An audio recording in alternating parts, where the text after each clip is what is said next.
अल्लाह हिफाजत फरमाएगा। अल्लाह वालों का ये तसर्रुफ है, ये करामात है। वो चाहे तो पूरे लोगों को पोशीदा कर दे जालिमों की नजर से। दूसरे दिन वो वजीर भी ढूंढते रह गए, उनको भी बगदाद नजर नहीं आया। वापस गए, बादशाह के वो बड़े मोतमद लोग थे, कहा कि हम भी गए लेकिन हमको बगदाद नजर नहीं आया। हलाकू को बड़ा ताज्जुब हुआ, ऐसा कैसे हो सकता है? लोकेशन बिल्कुल सही है, हम सामने चंद मील के फासले पर है और इनको बगदाद नजर क्यों नहीं आता? तीसरे दिन उसने कहा कि अब किसी मुआयने की जरूरत नहीं, कोई जायजा लेने की जरूरत नहीं, हम डायरेक्ट जाते, फौज को तैयार करो।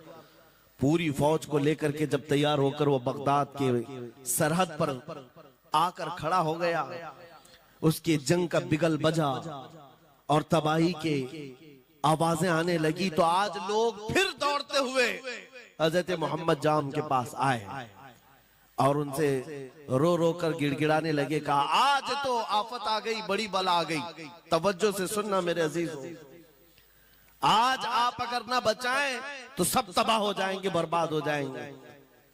आज आप अपनी कटोरी उठा रहे थे, उन्हें गैब से निदा आई, ए मेरे महबूब बंदे, कब तक तुम अपनी कटोरी उठाकर इनको बचाते रहोगे?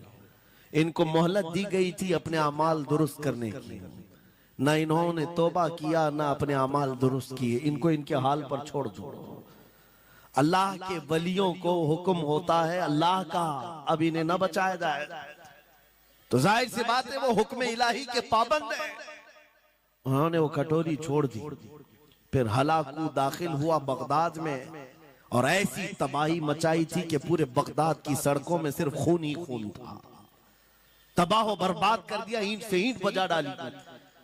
इस वाक़े को मैंने पढ़ा, उसके बाद ये महसूस हुआ अल्लाह के औलिया कराम मदद जरूर करते हैं, लेकिन एक वक्त तक, जब वो वक्त आ जाए अल्लाह की तरफ से मना हो जाए कि ये कौम बड़ी सरकश है, अब इनकी मदद ना की जाए, तो फिर ये हाथ उठा लिया करते हैं और इनको हालात पर छोड़ दिया जाता है।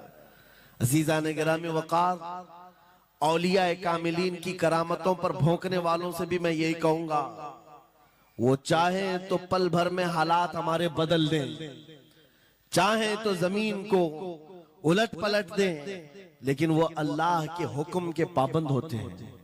और लोगों के लिए ये बात है, नसीहत है कि जब ऐसे हालात आ जाएं, आप इधर उधर भागने की बजाय पहले अपने दिल की तरफ देखें, कहीं मेरे गुनाहों से दिल के धब्बे बढ़ तो नहीं गए, मेरा दिल सियाह तो नहीं हो गया। सच बताओ मेरे अजीजों, इतने सख्त हालात के बाद कितने लोगों को ऐसी तौफीक हुई कि रात का अंधेरा छा गया हो और तौबा करने का जज्बा बढ़ गया हो।